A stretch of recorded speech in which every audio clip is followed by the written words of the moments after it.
कोकणातील थंड हवेचं ठिकाण म्हणून दापोलीची ओळख आहे। याशिवाय दापोलीत असणाऱ्या प्राचीन आणि ऐतिहासिक ठेव्यांमुळे दापोली हे ठिकाण प्रसिद्ध आहे। दापोलीपासून साधारण 7 किमी अंतरावर असूद गाव आहे। या गावाला निसर्गाने अगदी भरपूर सौंदर्य दिले आहे। नारळी, पोफळी, काजू, आंब्याच्या झाडांमधून जाणारी अरुंद वाट आणि पक्ष्यांचे येणारे मधुर ध्वनी इथे आल्यावर मनाला विलक्षण शांती मिळते। नमस्कार मंडळी, आपल्या सर्वांचं स्वागत आहे पुन्हा एका नवीन व्हिडिओमध्ये। आज मी आलोय दापोलीमध्ये आणि दापोलीमधील केशवराज मंदिराजवळ आज आपण जाणार आहोत। आणि इकडे समोर आपल्याला हा जो रस्ता दिसतोय तो सरळ केशवराज मंदिराकडे जातो।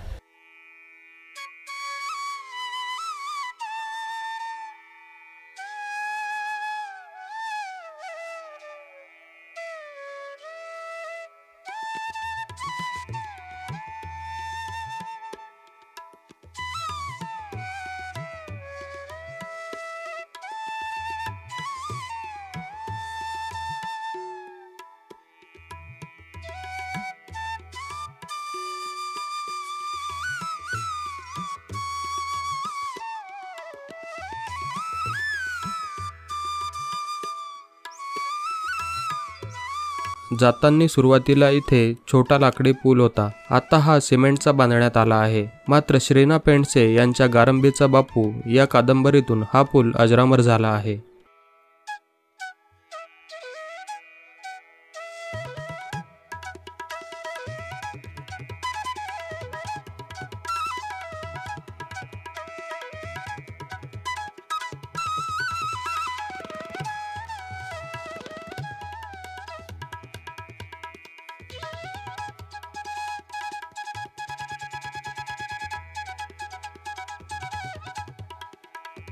आख्यायिकेनुसार हे मंदिर पांडवांनी बांधले आहे। मंदिर साधारण 5000 वर्ष जुने आहे। हे दगडी बांधकामातील मंदिर उत्तम बांधणीचं आहे। देवळाच्या आवारातील दगडी गोमुख लक्ष वेधून घेते।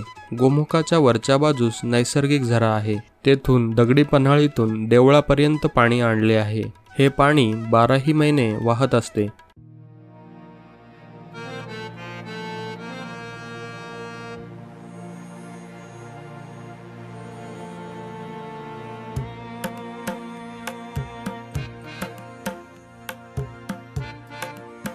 मंदिराच्या प्रवेशद्वारावर गणेशाची मूर्ती आहे। प्रवेशद्वाराच्या डाव्या बाजूस मारुती तर उजव्या बाजूस गरुड आहे। मंदिरात आपल्याला श्री विष्णूंची सुंदर मूर्ती पाहायला मिळते। मूर्तीच्या हाती शंख, चक्र, गदा, पद्म अशी 4 आयुधे आहेत।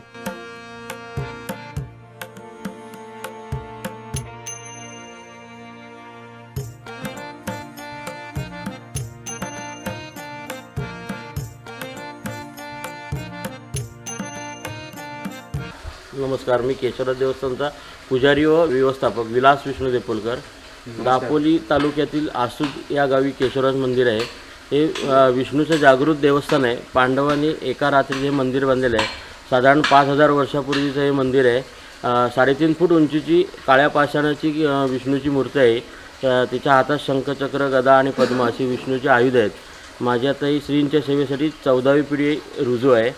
आणि हे 18 अण्णावांचं कुलदैवत आहे। देवधर, दातार, दांडेकर, दीक्षित, भट, सबनीस, आगरकर, आगारकर, गांगल, राजवाडे, बिवलकर, जोशी, परांजपे, ठोसर, भाटोडेकर, सबनीस, दारशेतकर, डमडेरे, कोकणे, गोळे, वैद्य, मायदेव, मेंदळे आणि वाटवे। आणि 2 उत्सव होतात वर्षातून। कार्तिक शुद्ध एकादशी ते चतुर्थी 4 दिवस 4 ते 6 कीर्तन असतं। त्रिपुरी पौर्णिमेशी महाप्रसाद असतो आणि पहाटे 5 ते 7 लळताचं कीर्तन असतं। आणि कार्तिकी कृष्ण एकादशी द्वादशी 2 दिवस कीर्तन 4 ते 6। त्रयोदशीला महाप्रसाद आणि पहाटे लळताचं कीर्तन असतं।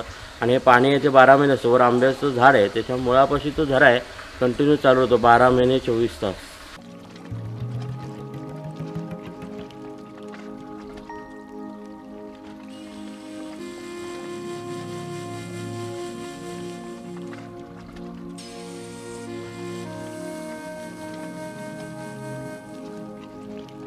मंडळी, ही व्हिडिओ जर तुम्हाला आवडली असेल तर व्हिडिओला लाईक करा, शेअर करा, कमेंट करा आणि महत्त्वाचं म्हणजे चॅनलला सबस्क्राईब करायला विसरू नका। जय हिंद, जय महाराष्ट्र, धन्यवाद।